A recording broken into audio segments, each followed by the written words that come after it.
오늘 우리에게 주신 하나님의 말씀은 사무엘상 12장 1절과 17절에서 23절까지 말씀입니다. 사무엘이 사울에게 이르되 여호와께서 나를 보내어 왕에게 기름을 부어 그의 백성 이스라엘 위에 왕으로 삼으셨은즉 이제 왕은 여호와의 말씀을 들으소서. 사무엘이 이르되 왕이 스스로 작게 여길 그때에 이스라엘 지파의 머리가 되지 아니하셨나이까. 여호와께서 왕에게 기름을 부어 이스라엘 왕을 삼으시고 또 여호와께서 왕을 길로 보내시며 이르시기를 가서 죄인 아말렉 사람을 진멸하되 다 없어지기까지 치라 하셨거늘 어찌하여 왕이 여호와의 목소리를 청종하지 아니하고 탈취하기에만 급하여 여호와께서 악하게 여기시는 일을 행하였나이까. 사울이 사무엘에게 이르되 나는 실로 여호와의 목소리를 청종하여 여호와께서 보내신 길로 가서 아말렉 왕 아각을 끌어왔고 아말렉 사람들을 진멸하였으나 다만 백성이 그 마땅히 멸할 것 중에서 가장 좋은 것으로 길갈에서 당신의 하나님 여호와께 제사하려고 양과 소를 끌어왔나이다 하는지라. 사무엘이 이르되 여호와께서 번제와 다른 제사를 그의 목소리를 청종하는 것을 좋아하심 같이 좋아하시겠나이까. 순종이 제사보다 낫고 듣는 것이 수샹이 기름보다 나으니 이는 거역하는 것은 점치는 죄와 같고 완고한 것은 사신 우상에게 절하는 죄와 같음이라. 왕이 여호와의 말씀을 버렸으므로 여호와께서도 왕을 버려 왕이 되지 못하게 하셨나이다 하니. 아멘.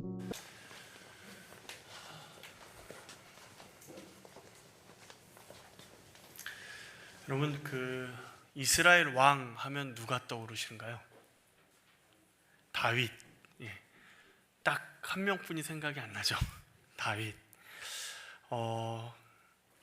다윗이 이스라엘의 초대 왕은 아닙니다. 초대 왕은 사울이죠. 근데 사람들은 이스라엘 왕 하면 첫 번째 왕인 사울을 떠올리기보다는 다윗을 떠올립니다. 이유가 뭘까요?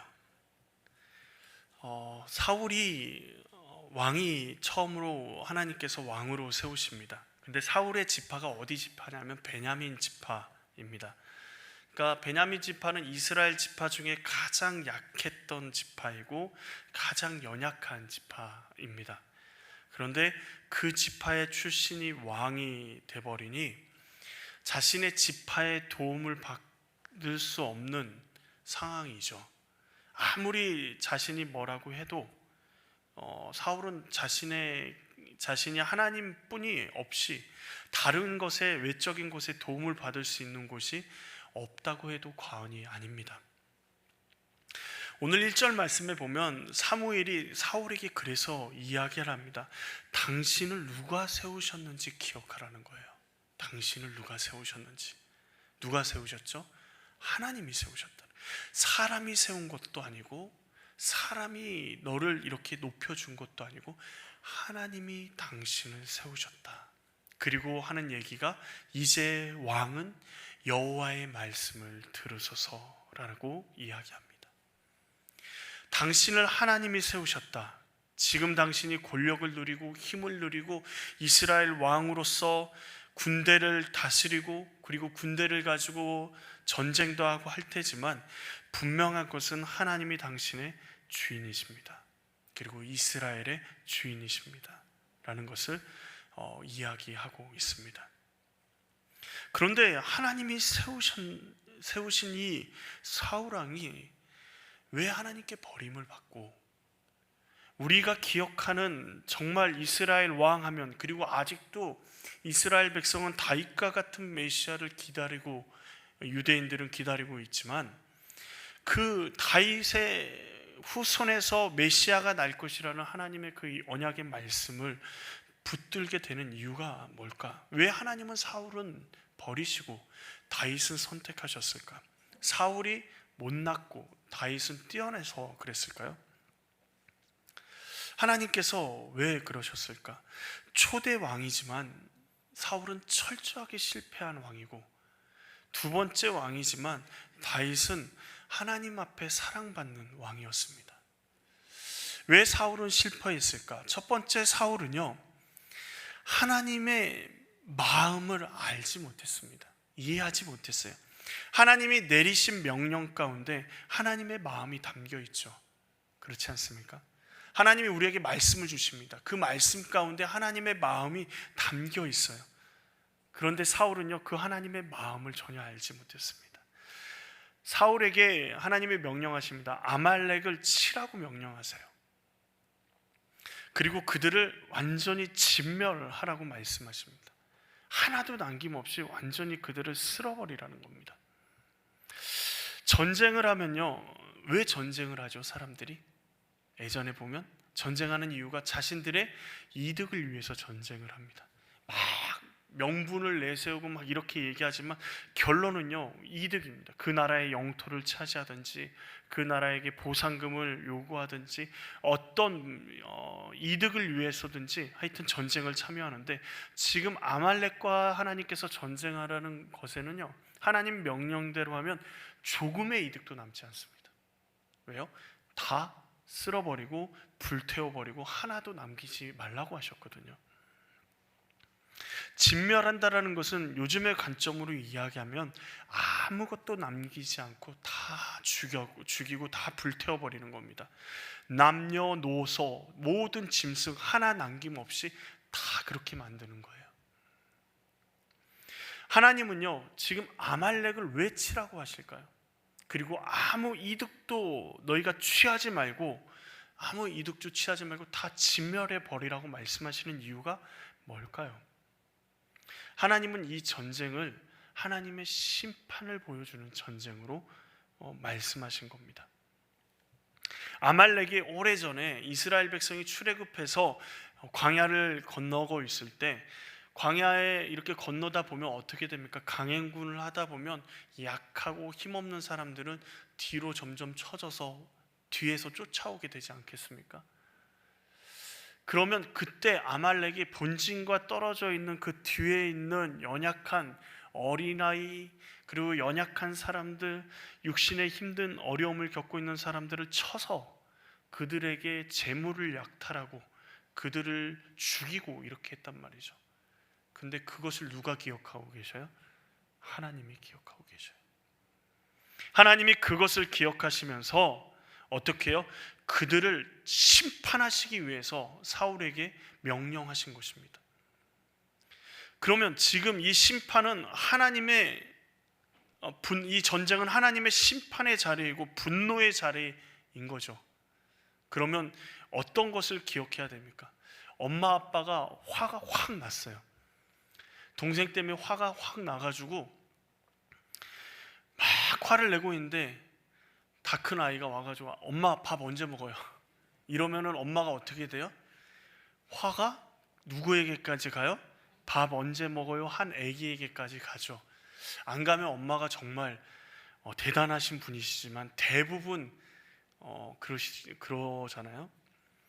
지금 하나님의 분노와 심판이 아말렉을 향해서 완전히 쏟아지고 있는데, 내가 그때 참았지만 지금 이때를 위해서 내가 기다렸고 내가 너희를 진멸하겠다라는 하나님의 그 진노하심이 아말렉에게 쏟아 부어지고 있는데, 사울이 좋은 것 조금 취하면 어떻겠습니까? 뭐 이러면서 하나님 말씀대로 안 하면 하나님이 가만두겠습니까?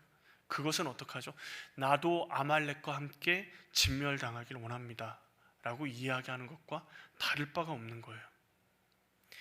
하나님의 말씀을 듣지 않으면요, 그리고 하나님의 마음을 알지 못하면요, 사울과 같은 실수를 하게 됩니다. 눈에 보이는 이익이 더 중요하게 생각되는 거예요.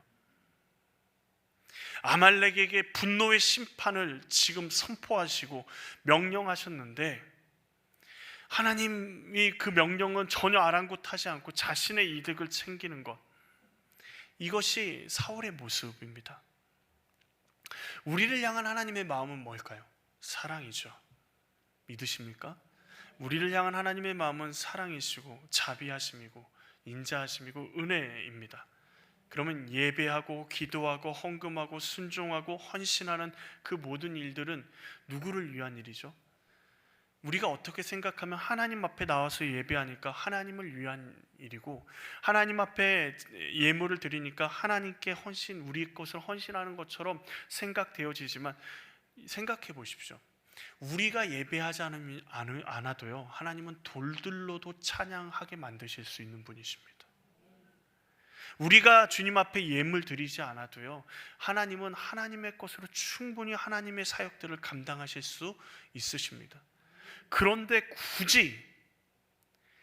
굳이 예배하고 기도하고 헌금하고 순종하고 헌신하고 또 순종하지 않으면 굳이 하나님이 징벌하시고 체벌하시는 이유, 그리고 돌아오라 라고 말씀하시는 이유가 뭘까요? 하나님의 마음은, 우리를 향한 하나님의 마음은 뭐라고요? 사랑이요. 우리를 사랑하시기 때문입니다. 하나님이 굳이 이스라엘 백성에게 아말렉 그냥 하나님이 알게 모르게 그냥 이렇게 처리해버리시면 되잖아요. 소돔과 고모라에게 내렸던 그런 것 재앙처럼 그렇게 불을 내리셔가지고 그냥 싹 쓸어버리시면 되잖아요. 그런데 굳이 이스라엘의 초대 왕인 사울을 통해서 그 명령을 내리셔서 굳이 전쟁을 하고, 이득도 없는 전쟁을 굳이 하게 만드셔가지고 하나님 명령에 따르게 만드시는 이유가 뭘까요?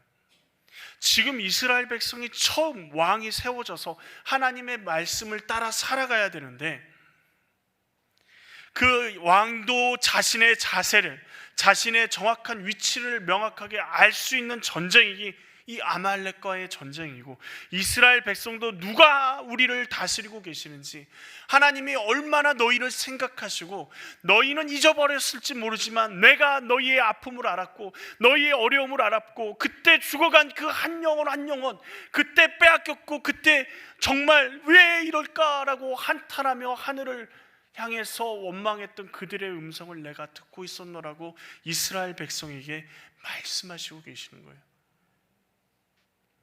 하나님은 예배, 기도, 헌금, 하나님이 우리에게 주신 모든 이 형식들은 우리가 하나님의 백성으로 온전히 살아내기 위해서, 우리를 위해서 마련해 놓으신 하나님의 방법입니다. 그런데 하나님의 사랑의 마음을 알지 못하니까 이런 것들이 뭐가 돼요? 짐이 되는 거예요. 예배를 드리는 게 짐이 되고, 기도하는 게 짐이 되고, 하나님 앞에 예물 드리는 게 아까운 마음이 들고, 헌신하는 게 나만 해야 돼 라는 생각이 내 마음을 더 끄집어내게 되는 거죠. 그리고 무엇만 보게 돼요? 눈앞의 이익만 보게 되는 거예요. 그러니 하나님이 심판하시는 그 자리에서, 엄마가 화내고 있는 그 자리에서 엄마 밥 언제 돼? 라고 이야기하는 그 아들과 같은 자리에 서게 되는 것입니다. 하나님은, 그래서 사울은 하나님의 명령에 순종하지 못했어요. 두 번째로 사울이 하나님의 명령에 순종하지 못한 이유는 하나님보다 사람을 더 두려워했습니다. 앞에서 말씀드렸듯이 소위 사울은 뒷배가 없습니다. 무슨 말이죠? 자신을 뒷받쳐 주는 가문이 없어요. 사울을 하나님이 세우셔서 사무엘이 기름 부어서 세웠기 때문에 유다 지파나 에브라임 지파와 같은 강력한 지파가 불만이 있어도 아무 말 못하는 거지, 사울이 뭐가 조금만 잘못해도 득달같이 달려들 준비가 그들 지파들에게는 당연히 있었겠죠. 그 말은 무슨 말입니까? 사울은요, 하나님이 없으면 아무것도 아닌 존재입니다. 하나님이 없으면 아무것도 아닌 존재인 사울이요, 누구의 눈치를 봐요? 백성의 눈치를 봐요. 전리품 중에 가치 없고 하찮은 것만 진멸하고 좋은 것은 다 남겼습니다. 무엇을 위해서요? 하나님께 제사를 드리기 위해서, 하나님을 위해서 남겼다고 비겁한 변명을 하지만, 거기까지 그래, 그럴 수 있겠다라고 생각하지만, 만약 그랬다면 아말렉 왕인 아각은 왜 살려두어서 지금 끌고 왔을까요? 하나님은 거기서 진멸하라고 하셨는데 못하러. 사울 마음 가운데는요, 이번 전쟁을 통해서 하나님께 영광 돌리기보다 하나님의 말씀에 순종해서 하나님의 놀라운 뜻이 이 땅 가운데 이루어지는 것보다 더 중요한 게 있었으니, 그게 뭐예요? 자신의 권위를 세우는 거고, 자신이 얼마나 유능한 왕인지를 백성들에게 보여주는 거예요. 이렇게 강력한 적의 왕을 내가 사로잡아서 너희들 앞에서 처리한다. 내가 이런 사람이야 라고 보여주고 싶은 겁니다. 사울은 하나님에 대한 두려운 마음은 전혀 없고 백성에 대한 두려운 마음으로 그 모든 일을 다 진행했습니다. 전쟁은 누가 승리하게 하셨죠? 하나님이요. 그런데 전쟁의 결과는 모두 누구의 방식대로 처리됐어요? 사울의 방식, 사람의 방식대로 처리가 됐습니다. 하나님께서 우리의 삶을 인도하십니다. 그러면 우리가 두려워해야 될 존재는 뭐죠? 지금 내 앞에 문제인가요? 나를 힘들게 하는 어려움인가요? 내가 가지고 있는 육신의 질병인가요? 앞에 있는 문제들이 우리를 힘들게 하는 것입니까? 그렇지 않습니다. 하나님이 우리의 삶을 인도하고 있다는 것은 우리 손이 누구에게 달렸다는 거예요? 하나님께 달려있다는 거예요. 그렇다면 우리가 눈치 봐야 될 분은 누구예요? 하나님 한 분뿐이에요. 우리가 경외하고 우리가 두려워해야 될 분은 하나님 한 분뿐입니다. 하나님 말씀에 순종하면 그것으로 된 것입니다. 근데 세상이 두려워지기 시작하면요, 하나님이 두렵지 않아요. 이걸 보고 뭐라 그러는 줄 아십니까? 간이 배 밖으로 나왔다 라고 이야기하는 겁니다.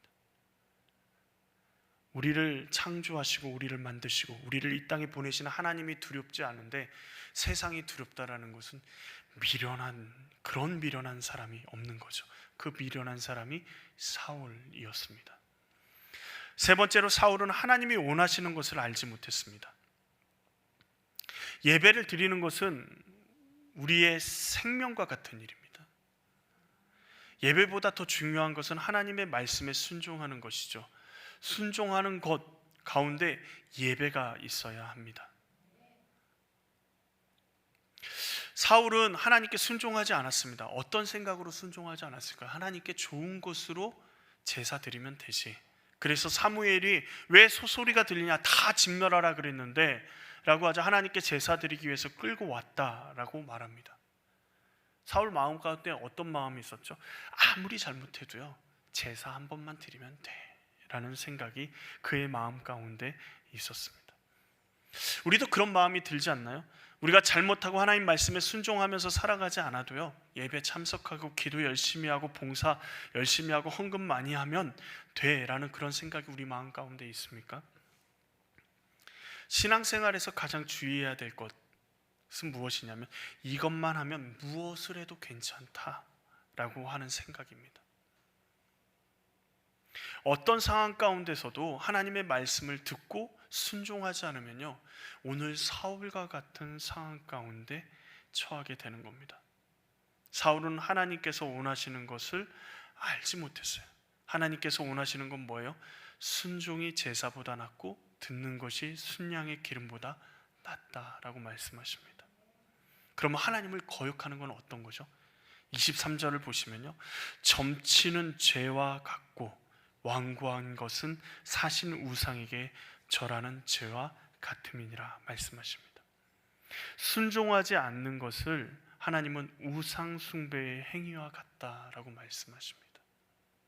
하나님 말씀에 순종하지 않는 것은 우상 숭배다. 그렇다면 우리가 좀 생각해 볼까요? 다윗은요, 어떻게 순종했길래 하나님이 다윗을 그렇게 좋아하셨을까요? 사울이 어떻게 순종했으면 하나님께 버림을 받지 않았을까요? 오늘 사무엘이 얘기한 것처럼 어떻게 해야 됩니까? 먼저 첫 번째로 순종하기 위해서는 하나님의 말씀을 들어야 합니다. 말씀을 듣는다라는 것은 그냥 단순히 귀로 듣는 것을 의미하는 것이 아니라 내 삶 자체가 하나님 앞에 온전히 드려지는 것을 의미합니다. 내 삶의 기준도 하나님의 말씀이 되어야 되는 것이죠. 내 삶의 모든 영역이 다 하나님의 말씀으로 가득 차 있어야 합니다. 사울에게 들리는 음성들이 여러 가지였겠죠. 처음 이스라엘의 왕이 됐습니다. 그래서 이런 것도 해야 되고 저런 것도 해야 되고 왕의 권위도 세워야 된다라고 이야기했을지 모릅니다. 그에게 들리는 음성, 자신의 욕망, 돈에 대한 음성, 명예에 대한 음성, 자존심, 그리고 권력을 더 확고히 이렇게 해야 된다는 그런 음성들이 자신에게 수없이 많은 사람들을 통해서 그리고 자신의 내면 가운데 사울에게 들렸을 것입니다. 그런데 사무엘이 주의를 주죠. 뭐라고요? 이제 왕은 여호와의 말씀을 들으소서. 여호와의 말씀을 들어야 흔들리지 않아요. 하나님의 말씀을 듣지 않으면요, 어떤 음성이 와도 다 흔들릴 수밖에 없습니다. 우리가 흔들리지 않고 하나님 앞에 온전히 순종할 수 있는 것은 주의 말씀만을 들어야 합니다. 하나님의 말씀을 들어야 돼요. 근데 놀랍게도 사울은요, 하나님이 그의 하나님이 아니었어요. 우리가 21절 말씀을 한번 같이 볼까요? 21절 말씀, 다만 백성이 그 마땅히 멸할 것 중에 가장 좋은 곳으로 길갈에서 누구의 하나님이요? 여기서 당신은 누구죠? 사무엘의 하나님이요. 나는 이스라엘의 왕이지만 하나님은 나의 하나님이 아니라 누구의 하나님이요? 사무엘의 하나님이요. 나의 하나님이 되어야 되지 않나요? 최소한요, 우리의 하나님이라고 고백해야 되지 않습니까?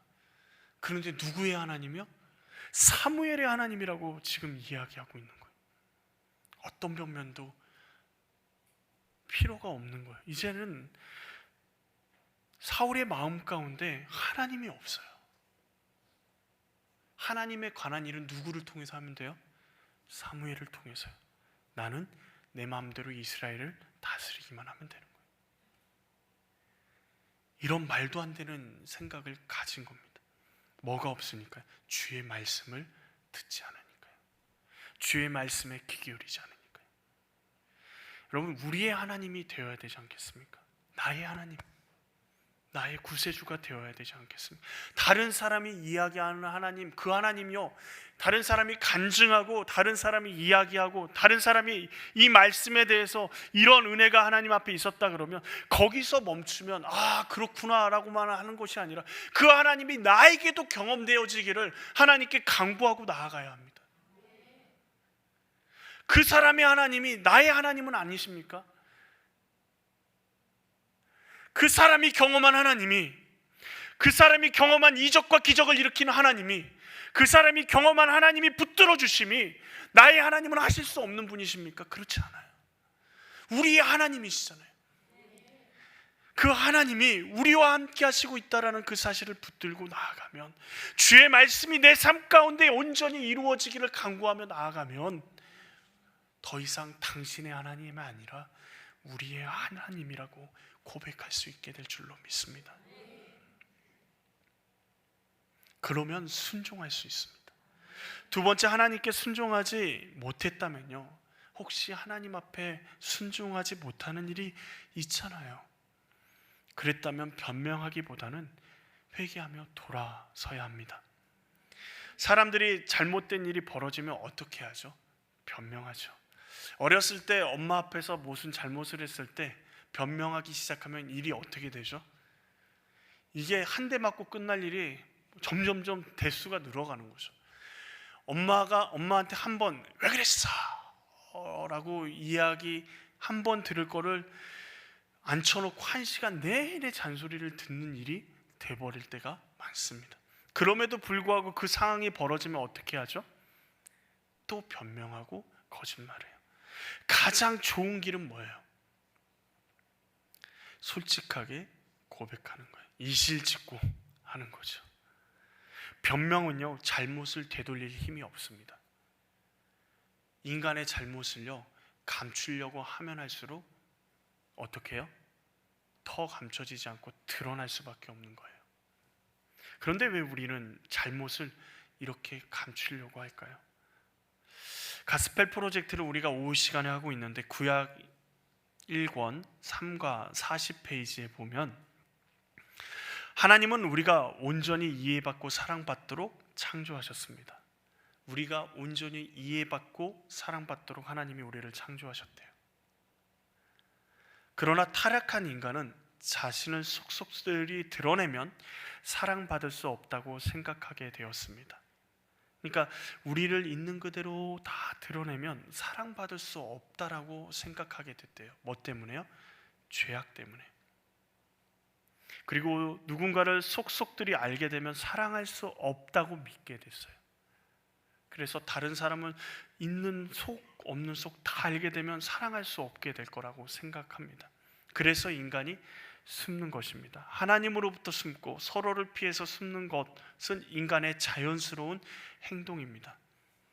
그것은 하나님과의 관계가 깨졌고 창조자와 싸우고 있다는 증거입니다. 우리가 우리의 죄를 정당화하면서 숨기면 숨길수록 우리는 하나님과 단절되는 것이고 하나님과 대적하는 자리에 있다라는 증거라는 것입니다. 우리는 죄를 알게 되면요, 어떻게 해야 되죠? 회개해야 합니다. 그리고 돌이켜야 합니다. 놀라운 것은요, 거기서부터 회복이 시작이 돼요. 나의 모든 것이 다 드러나도요, 하나님께 회개하고 돌아서면 하나님은 우리를 회복시키시고 다시 일어설 수 있게 하십니다. 다윗이 그러했습니다. 밧세바를 취하고 나단 선지자가 와서 다윗에게 하나님의 말씀을 전했습니다.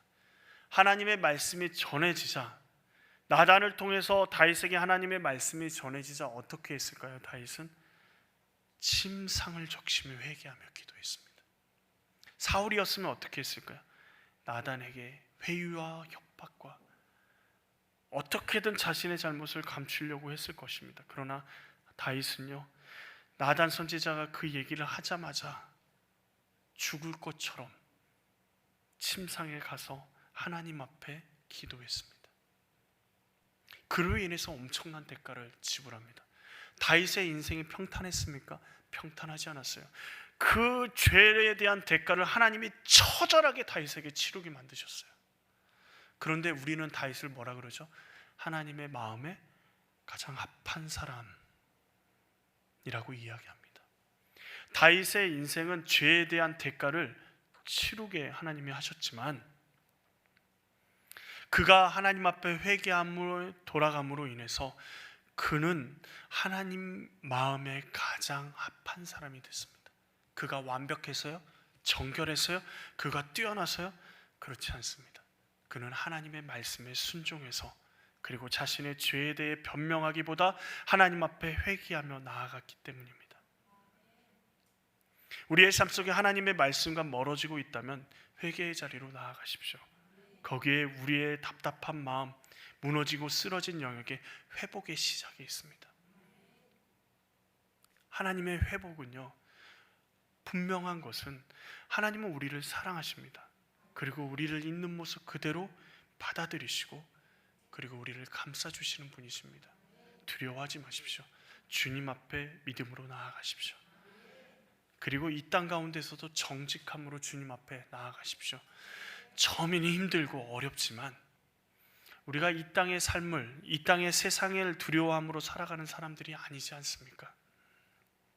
우리는 하나님을 두려워하는 사람들이고 하나님을 경외하는 사람들이기에 그 어떤 어려움과 문제들 앞에서도 정직하게 주님 앞에 나아가면 하나님이 그 문제들을 하나하나 고난이 있지만 어려움이 있지만 해결하고 나중에 이 땅에서 가장 내 마음에 합한 사람이 바로 너다라고 말씀하시는 칭찬을 듣게 될 줄로 믿습니다. 세 번째로 하나님께 순종하기 위해서는요, 세상이 보이거나 사람이 보이면 멈춰 서서 하나님을 바라보아야 합니다.